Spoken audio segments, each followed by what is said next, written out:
Greetings, my YouTube family. Thank you so much for tuning in. Today, I'm going to share my thoughts about what I think in terms of credit cards. In the US, an average American has a credit card balance of about 6,365, and this can attract an interest of about 22%, which is staggering. Similarly, in Canada, the average Canadian has an average debt on their credit cards for about 4,000. And for those who know what a credit card is, basically it's a financial instrument that is normally issued by a bank or a financial institution to clients for them to access some credit facilities, whether if they want to pay for their bills or any other transaction they may want, or even to withdraw cash for a fee or interest if you then withdraw cash.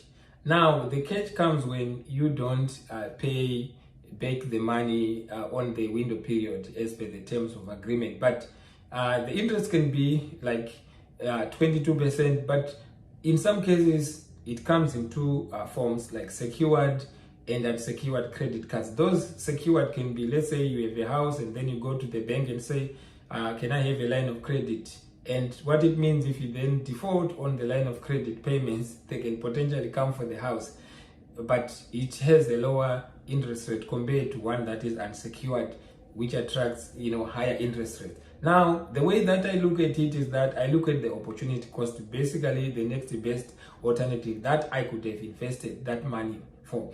Let's say you are paying 20% interest to credit card companies, and there are quite a number of them, and in some almost banks they issue them, but popular companies that are in this business are MasterCard and Visa, and they are wonderful companies in terms of their revenues. And if I look at their stocks, and they are listed actually in the US, and what then happens is that at the end of the day, if you have a good credit history based on your usage and other factors that are considered by credit bureau like this TransUnion, usually when you pay your bills at the end of the month, right?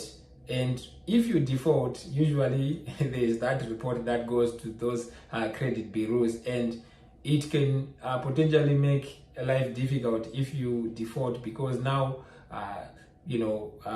most financiers may not want to give you extend credits to you based on that bad record. Now, in conclusion, I would say credit cards, they are good if they are used well, but I like to have an emergency fund, 6 to 12 months, so that even if, let's say, my income streams drop, I then don't be in a situation where I would be forced to go and use my credit card that can potentially attract the high interest rate. But at the end of the day, I look at it, if I invest in the stock market, versus me paying interest, right?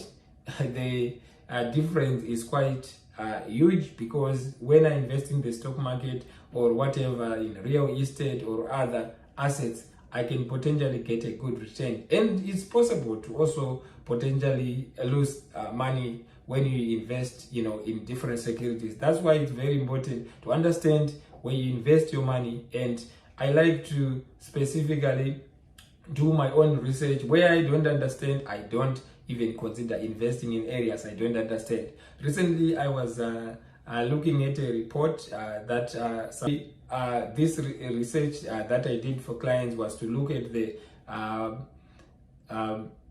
whether it's more profitable to invest in the Ontario real estate versus investing in the stock market. And my analysis, I was looking at it from based on the history, the data. The data shows that the Ontario housing market, for example, over the past 10 years returned about 10.2% on an annual basis, versus let's say the S&P 500, right?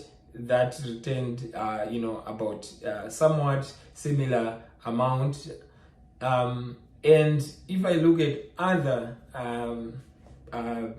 investments, like potentially Berkshire Hathaway, for example, from 1965 to 2022, the data that I was looking at, it returned an average of 19.88%, which is almost 20%, and it's staggering. So if I do the average of that, to say, let's say someone is investing that money in the real estate, right? And for a property of about 800,000, usually the monthly mortgage could be as much as 6,000, and someone is putting that same amount of money, right, towards investing in, let's say, Berkshire Hathaway and the S&P 500, and having an average of about, let's say, 14%, right? It might be profitable in that case. But also, housing, having a mortgage comes with some other things, you know, like maintenance.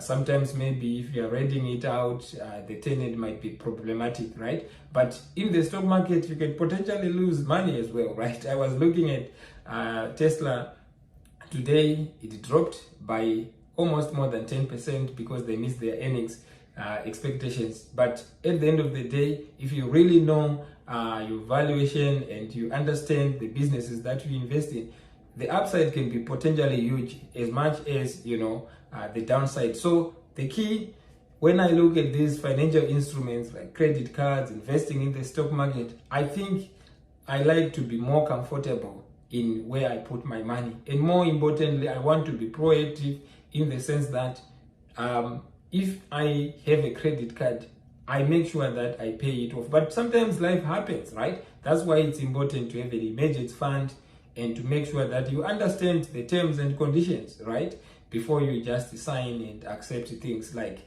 you know, credit card. Sometimes people may think it's free money. So that's it for today. I'm going to end it here, and thank you so much for following me. And if you haven't subscribed, please consider subscribing. Next week, actually, I also have a video that is upcoming for the exchange traded fund called VOO, part 1 and part 2. So please stay tuned and have a wonderful week.